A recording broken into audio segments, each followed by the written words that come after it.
He had a recent interview with 97 Won the Ticket. And I wanted to read you some of his comments about missing on draft picks, because I think both of us, I don't think you weren't really covering the team as like a credentialed media member. This is when you were still a fan. Correct me if I'm wrong. During the Van Gundy era.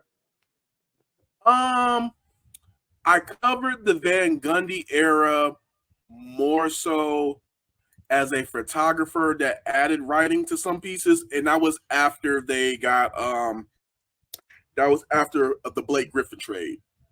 Okay. So when that's from the time they landed Blake Griffin, that's kind of where I started, covering the team. All right, so he's actually talking about this. This is a quote that he had with the ticket, and I'm going to put it on the screen for everyone watching. And this is him basically saying why he didn't succeed in Detroit.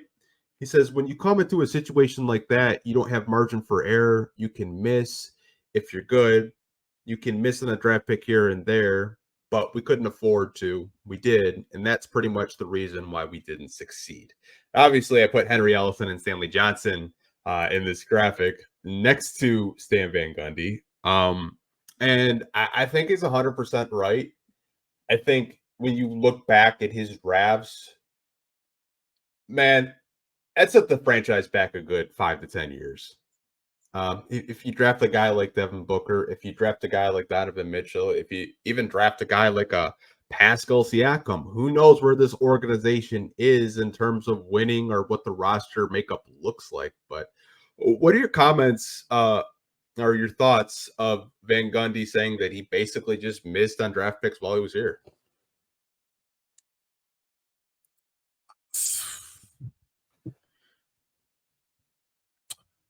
I respect honesty. I respect the honesty, because it wasn't that he's absolutely right. It wasn't that Van Gundy was a bad coach. He just missed the picks. And he was forced into a situation where he had to trade for a broken down Blake Griffin when the Pistons already had Tobias Harris, even though he kind of no-showed. He kind of no-showed, and ain't no kind of no-showed. He no-showed in that series against the Cavaliers. Let's keep it real. But he's absolutely right. Who knows where this franchise is if you need the spacing and you don't draft Devin Booker. You have a Donovan Mitchell who did not miss a shot at his workout, and he's been telling people that I didn't miss a shot. Anytime you ask Donovan Mitchell about it, he always brings it up. So you change the landscape of the franchise by not picking those guys. So you got to respect his honesty. It's exactly what happened. It's really nothing else. I mean, the trades he made, they made sense. The one thing I will say that there was one trade that some Pistons fans liked, some didn't. I think when Brandon Jennings went down with the injury, I felt that DJ Augustin should have been given the reins to go ahead and finish out instead of going ahead and trading for Reggie Jackson. I think that while Reggie Jackson had decent moments here, overall, it was just a bad fit. And when you had a guy like Andre Drummond and you got a point guard like Reggie Jackson, I didn't, the numbers say they were this, but I didn't really see the real chemistry between the two, to be quite honest. So that made that I won't really call that a black eye. I mean, you lose Brandon Jennings, you got to make a move. So, whatever. But yeah, it's his draft picks. That's what it was.